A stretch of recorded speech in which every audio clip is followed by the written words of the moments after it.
서울 지하철 및 버스 노사 분규의 현실. 서울 대중교통 체계에서 반복적으로 발생하는 노동쟁의는 공공교통 서비스의 내재적 취약점을 여실히 드러내고 있습니다. 노동조합 측이 임금 인상 및 고용 안정 요구를 관철하는과 정해서 시민의 이동권을 불가피하게 영향을 미치면서 이는 납세자의 관점에서는 용납하기 어려운 압박으로 인식될 수 있습니다. 올해는 서울 지하철과 시내버스의 동시 파업이라는 전례 없는 상황이 예고되어 우려가 커지고 있습니다. 지하철은 필수 공익사업으로 분류되어 대체 인력 투입이 가능하지만 버스까지 전면 파업에 돌입할 경우 시민들은 사실상 무방비 상태에 놓일 수 있습니다.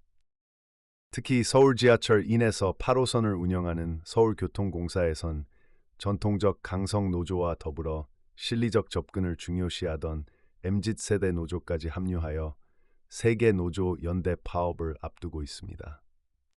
이들 모두 이미 합법적인 쟁의권을 확보한 상태입니다. 또한 서울 시내버스 노동조합도 파업 실행에 언제든 나설 수 있는 상황입니다. 지난 4월 서울지방노동위원회 조정 결렬 이후 64개 시내버스 회사 노조 중 61곳이 이미 파업권을 확보했습니다.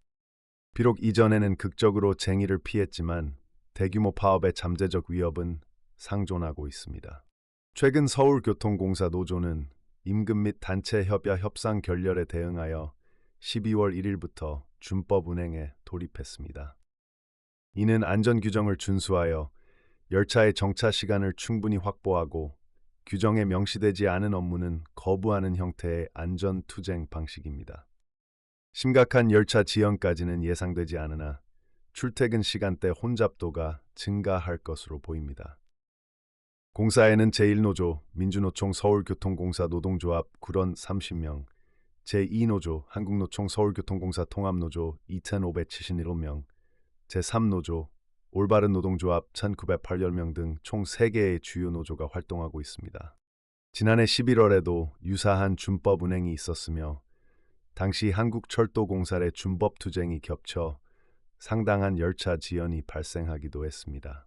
공사 측은 준법 운행으로 인한 시민 불편을 최소화하기 위해 혼잡 역사의 인력을 추가 배치하고 비상근무조를 편성하는 등 다각적인 대책을 마련하고 있습니다. 만성적 적자 구조와 고질적인 노사 갈등 이러한 지하철과 버스의 노사 분규는 어제 오늘의 일이 아닙니다. 노동조합은 임금 인상과 고용 안정을 주장하고 사측은 재정 건전성과 경영 혁신을 내세우며 대립하다가 매년 극적인 합의라는 미봉책으로 갈등을 일단락해왔습니다. 현재 협상 국면 역시 크게 다르지 않습니다. 지하철 노조는 정부의 공공기관 임금 인상 가이드라인 3%를 상회하는 3.4에서 5.2%의 임금 인상을 요구하고 있습니다. 시내버스 노사의 핵심 쟁점 또한 임금 문제로 통상임금 논란이 지난 4월부터 이어져 오고 있습니다. 공공기관인 서울교통공사 측은 재정 부족을 이유로 1.8% 인상안을 제시하며 입장 차이를 보이고 있습니다. 또한 공사는 만성적인 적자 해결을 위해 인원 감축 등 구조조정이 필요하다는 입장이지만 노조는 승무원의 업무 부담 가중을 이유로 반대하고 있습니다. 신규 채용 확대 문제 역시 공사 단독으로 결정할 수 없다는 서울시의 입장이 맞물려 있습니다. 시민에게 전가되는 쟁의 행위의 부담을 끊어내지 못하는 근본적인 배경에는 노사가 현재의 경영 상황을 충분히 이해하지 못하고 있다는 점이 있습니다. 대중교통 재정 위기와 경영 혁신의 필요성, 서울교통공사의 재정 상황은 심각한 수준입니다. 지난 6월 말 기준으로 부채는 7조 7천억 원을 초과하며 부채 비율은 94%에 달해 하루 평균 4억 원 이상의 이자를 지불하고 있습니다. 2004년부터 준공영제로 운영되는 버스 분야 역시 크게 다르지 않으며 준공영제 도입 이후 서울시가 투입한 누적 재정 지원액이 6조 원을 넘어선다는 조사 결과도 있습니다. 시민들이 교통비 부담을 감수하며 공공기관의 적자를 메우고 있는 만큼 노사 양측 모두 강력한 경영혁신과 고통분담을 수용해야 할 때입니다.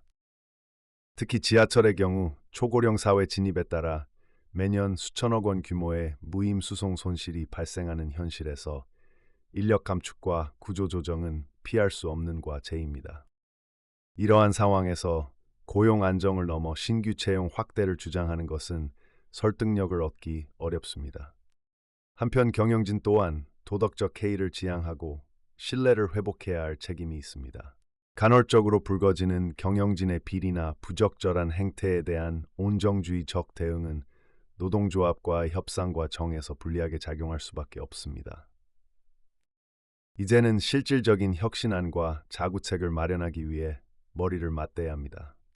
서울교통공사는 2021년 발표했던 경영혁신계획의 구체적인 이행 방안을 제시해야 할 것이며 시내버스는 지속 가능성을 보장할 새로운 재정 지원 시스템을 자체적으로 모색하는 것이 중요합니다.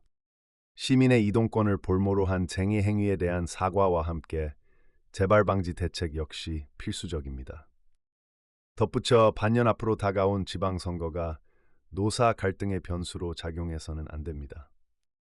선거를 앞두고 시민 불편을 이용하여 서울시를 압박하려는 노동조합, 그리고 파업의 실질적 협상 주체는 서울시라며 책임 회피를 시도하는 사측의 태도는 결국 최악의 결과를 초래할 수 있습니다. 수원대학교 이태코 교수는 정치권도 노조를 이용해서는 안 된다는 생각이라고 말했습니다. 노사 문제, 공공교통 문제 잘 해결되길 바랍니다.